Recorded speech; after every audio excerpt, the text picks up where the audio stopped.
প্রবাসীরা দীর্ঘদিন যাবৎ বাংলাদেশের অর্থনীতিতে যে ভূমিকা রেখে চলেছেন, প্রতিটি সরকার এই ব্যাপারগুলো মাথায় রাখেন, কিন্তু রিয়েলিটিতে তারা ফলাফল কম পান।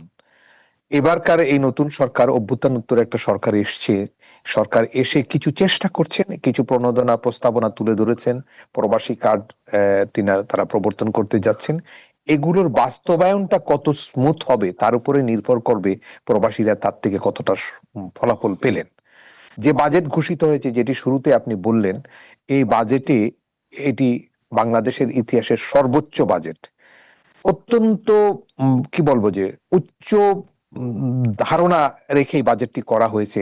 বাস্তবায়ন ঠিক জটিলতার মধ্যে থাকবে, এটা আমরা ধরেই নিচ্ছি।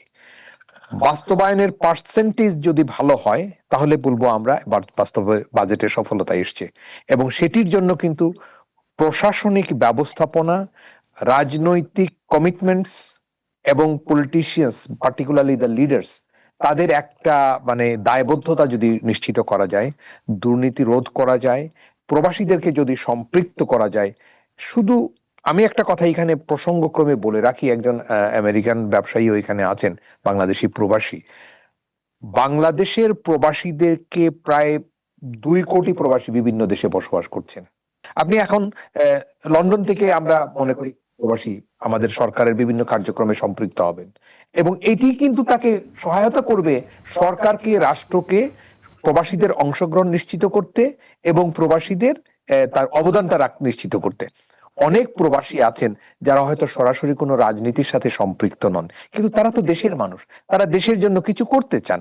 এই মানুষগুলোকে কাছে রাখতে হলে এই বাজেটারি প্রভিশনে এই যে 880 কোটি টাকার মতো বোধহয় প্রবাসী কল্যাণ মন্ত্রণালয়ে একটা অংশ দেওয়া হয়েছে, এই জিনিসগুলোর স্বচ্ছ ব্যবস্থাপনা নিশ্চিত করা, ব্যবহার নিশ্চিত করা, অপচয় এখানে যেন না হয়, এগুলোর তদারকি করা। আমাদের নতুন প্রধানমন্ত্রী কিন্তু অনেকগুলো বিষয় নতুন একটা দৃষ্টান্ত স্থাপন করে যাচ্ছেন। এইটার বাস্তবায়ন চাই, স্থায়িত্ব চাই।